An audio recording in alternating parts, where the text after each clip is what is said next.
Next நம்ம இனிமேல் பாக்குறது எல்லாமே லோ பட்ஜெட். போன வாட்டி வீடியோ போட்டிருந்தோம். மோஸ்ட்லி உங்க ஆடியன்ஸ் எல்லாமே கேட்டது எல்லாமே வந்து லோ பட்ஜெட் தான் கேக்குறாங்க. கண்டிப்பா ₹2 பட்ஜெட்குள்ள ₹1 ₹1.5 பட்ஜெட்ல என்கொயரி அதிகம். அதனாலவே வந்து நாங்க லோ பட்ஜெட்டா நிறைய எடுத்துட்டு வந்தோம். கண்டிப்பா ஏன்னா எல்லாருமே ஏதாவது ரெடி கேஷ் கொடுத்து எடுத்துக்குவாங்க. உங்களுக்கும் ஒரு இப்போ நாளைக்கு ஏதாவது சின்ன இதுனா கூட வண்டியை கொடுத்துட்டு அடுத்ததுக்கு போயிடலாம். அது மாதிரி நான் என்னுடைய சப்ஸ்கிரைபர் சொல்லுவேன், என்ன சொல்லுவேன்னா, கம்மியான ரேட்ல எங்க வேணாலும் கார் கிடைக்கும், ஆனா ஒரு நம்பிக்கையோட வாங்கணும்னா நான் போடுற வீடியோ போடுற இந்த மாதிரி முஸ்லீம் கங்கா காசுலாம் வந்து நம்பிக்கையா நீங்க போகலாம்.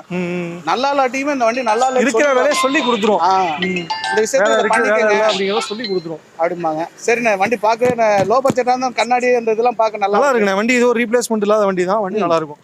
2009 மாடல்னு, single owner, petrol, Alto LXi ஒரு ஓனர்ல இருக்கு. வண்டி எஃப்சி பாத்தீங்கன்னா 2030 வரைக்கும் இருக்கு. அதே மாதிரி லோ பட்ஜெட் நம்ம கொடுக்குறப்ப சின்ன சின்ன வேலை வட்டிகள் இருக்க தான் செய்யும். கண்டிப்பா இருக்கு. அதை வந்து நம்ம தவிர்க்கவே முடியாது. ரொம்ப குவாலிட்டியா 100% குவாலிட்டி கண்டிப்பா எந்த லோ பட்ஜெட்லையும் கொடுக்க முடியாது. நம்ம ஒரு ₹1 லட்சம் வண்டி கொடுக்குறோம் அப்படின்னா சின்ன சின்ன வேலைகள் இருக்கும். எடுத்து ஒரு ₹5 10 செலவு பண்ற மாதிரி தான் இருக்கும். இது ஆனால் வண்டி நல்லா இருக்கும். இதுல எந்த செலவும் கிடையாது. சென்ட்ரல் லாக் வந்துடும், music system working, power Windows வந்துடும். 2009 ஒரு ஓனர், எஃப்சி அப் டு 2000. ஆமாண்ணா, எஃப்சி 2030 வரைக்கும் இருக்கு. இது கோட் பண்ற பிரைஸ்ன்னு பாத்தீங்கன்னா 1.25 லட்சம் கோட் பண்றேன். பார்க் அண்ட் சேல் வண்டி தான், பிக்சர் பிரைஸ் கிடையாது.